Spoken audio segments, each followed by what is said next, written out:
यानंतर एक मोठी महत्त्वाची बातमी येते। आमदार बबनदादा शिंदे यांचे पुत्र रणजितसिंह शिंदे यांनी मनोज जरांगेंची भेट घेतली। जालन्यातल्या आंतरवाली सराटीमध्ये जाऊन त्यांनी जरांगेंसोबत चर्चा केली। त्यामुळे राजकीय वर्तुळात चर्चांना उधाण आलंय।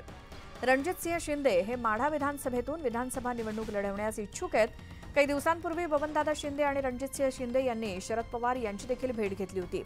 आता मनोज जरांगे यांच्या भेटीनंतर रणजितसिंह शिंदे नेमके कोणत्या चिन्हावरती निवडणूक लढवणार याची चर्चा आता सुरू झाली आहे।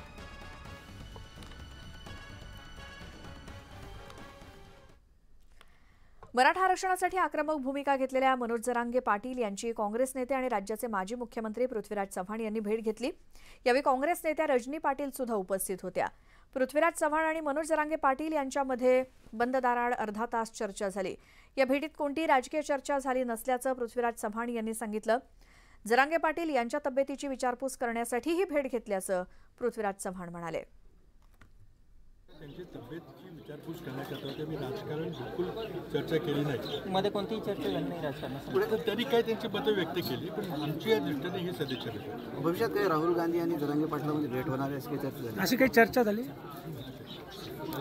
ताई आमच्या वर्किंग कमिटीच्या सदस्य आहेत, त्या नेते आहेत आमच्या। काही चर्चा झाली आहे का अशी काही चर्चा झाली? ओके। नाही त्यांची राजकीय चर्चा कसं काय होईल?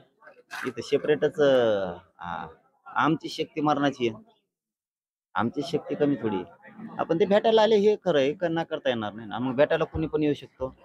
त्यांनी तब्येतीचे विषय पण विचारलं आणि दुसऱ्या आरक्षणाविषयी पण चर्चा त्यांच्या बरोबर झाली, आरक्षणाच्या बाबत सुद्धा।